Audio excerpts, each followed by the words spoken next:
সন্তানের 3টি আমলে মৃত মা বাবার গুনাহ মাফ হয়ে যায়। যখন কোনো ব্যক্তি দুনিয়া থেকে বিদায় নেয় তখন তারা চাতক পাখির মতো তাকিয়ে থাকে কখন তার জন্য একটু দোয়া করা হবে। কিন্তু আমাদের যুগের সন্তানরা পিতামাতার জন্য দোয়া করে না। অবশ্যই পিতামাতার জন্য দোয়া করা দরকার, কেননা তারা চাতক পাখির মতো তাকিয়ে থাকে কখন আমার সন্তানটা আমার জন্য একটু দোয়া করবে, একটু ভালো কাজ করবে। সুতরাং 3টি আমল যদি সন্তান করে তাহলে এটা পিতামাতার কবরে চলে যায় এবং আল্লাহ তাআলা পিতামাতার গুনাহ খাতাগুলো ক্ষমা করে দেন।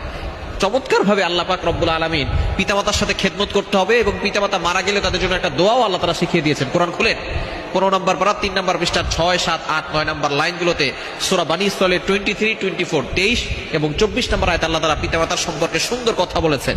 রব্বুল আলামিন বলেন, ওয়া ক্বাদা রাব্বুকা আল্লা তা'বুদু ইল্লা ইয়্যাহু ওয়া বিল ওয়ালিদাইনি ইহসানা।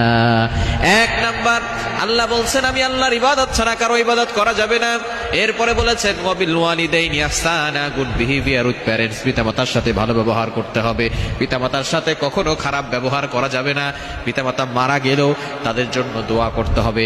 এক নাম্বার, সন্তান যদি নেককার হয় তাহলে ওই নেককার সন্তান হওয়ার কারণে পিতামাতার আমলনামায় সওয়াব যায়। কিন্তু সন্তান যদি নেককার না হয়, পিতামাতার আমলনামায় সন্তান যদি গুনাহের কাজ করে, দুনিয়ার ভিতরে অশ্লীল কাজ করে, অন্যায় কাজ করে, তাহলে কিন্তু পিতামাতার কবর আযাব বন্ধ হয় না। এজন্য সন্তানকে নেককার হতে হবে। দ্বিতীয় নাম্বার, সন্তান পিতামাতার জন্য দোয়া করবে। হাদিসের ভিতরে এসেছে, তিরমিজি শরীফের ভিতরে হাদিস, ইদা মাতাল ইনসান ইনকাতা আনহু আমালু, যখন কোনো মানুষ মারা যায় তখন 3টি আমল তার সাথে যায়। 3টি আমল তার সাথে যায়। তার ভিতরে অন্যতম হচ্ছে ওয়ালাদিন সালিহিন ইয়াদউ লা, এমন সন্তান সে রেখে যায় দুনিয়াতে যে তার পিতামাতার জন্য দোয়া করে। সুতরাং সন্তান যদি পিতামাতার জন্য দোয়া করে, এই দোয়া আল্লাহ তাআলা কবুল করে নেন এবং পিতামাতার গুনাহ খাতাগুলো মাফ করে দেন।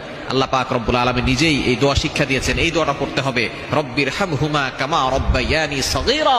এই দোয়া যে সন্তান করবে, আল্লাহ পাক রব্বুল আলামিন ওই পিতামাতার কবরখানা জান্নাতের বাগান বানায় দিবে। 3 নাম্বার, পিতামাতার জন্য সদকায়ে জারিয়া হিসেবে কিছু করা, ডোনেশন করা, দান করা, আল্লাহর জন্য খরচ করা। আপনি মসজিদে দান করতে পারেন, অসহায় মানুষকে খাবার খাওয়াতে পারেন। সদকায়ে জারিয়া হিসাবে আপনি কোনো রাস্তার ব্যবস্থা করে দিতে পারেন, যেখানে রাস্তা নেই, মানুষ পায়ে হেঁটে মসজিদে যাবে। অথবা সেখানে আপনি একটা পানির কল বসাতে পারেন, যেখানে সারা জীবন মানুষ সেখান থেকে পানি পান করতে পারবে।